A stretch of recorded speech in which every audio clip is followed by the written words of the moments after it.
This is the 1998 GMC Savana 2500 with a 5.7 liter in it. And I've got to take the left or driver's side valve cover off, and which is a very difficult situation. I'll get in here and show you. First thing, you should take off the passenger seat just to get more room. And we converted this van, but anyway, that 5.7 liter engine over here.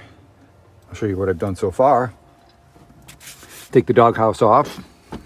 Not a hard thing to do. Then you take these coil plugs off here on this side. You remove 4 of these long bolts off the valve cover gasket. They go in those holes right here. 4 of them. PVC valve off. Remove that. Get that out of the way. And it looks like it'll come off, but it won't. See, you can lift it up. You can get it out like that, but it won't come out. And why won't it come out? Well, I don't know if it's a bad design, but if you look way back there, you can see where it hits. Let me see if I can get something longer pointed out to you. And I'll try to point it with my finger. Now, all the way back here, my finger is touching. See if I can get it. Oh, it's hard. Let me see. Okay, right there.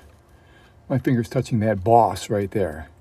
That is the AC and steering pump mount that's connected to the engine itself.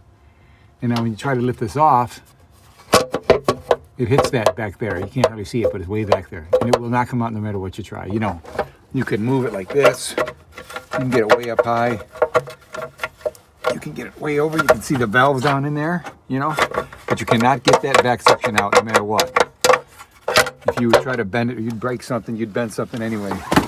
So, I got on alldata.diy.com, and I'm a member of that. And I put my vehicle in there, and it says about 6 steps. To get that valve cover gasket off, to get the valve cover off, you have to remove, it says remove the AC unit, which I believe doesn't mean remove the whole AC and all the lines and everything. It just means basically remove the mount. And the mount is that boss sitting back there.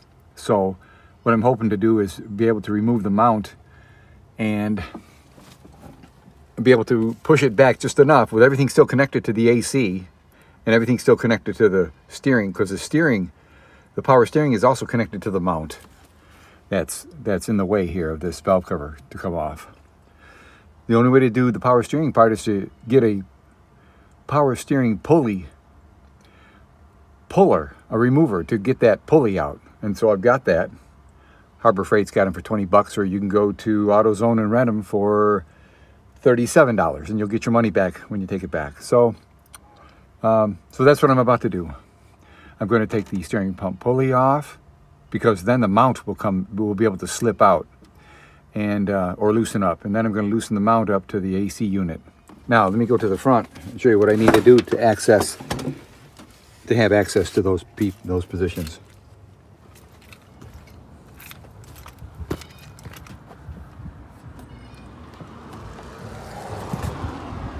Yeah, there's the front here. Well, 10 millimeter takes this out. Number 2 takes that out. Number 3, and then the air cleaner will come out. You got to undo the bolt here to the clamp. This comes right out. Boom. That comes out like I did right there. There's a screen right there in the intake, which is pretty cool, I think. Then you got to take this out, of course,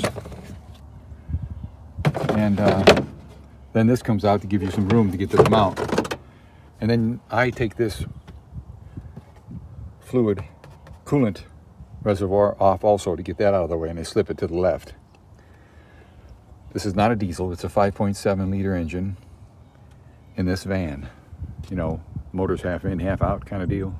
Makes everything pretty hard to get at stuff. So I'll continue the video once I get things cleared away here.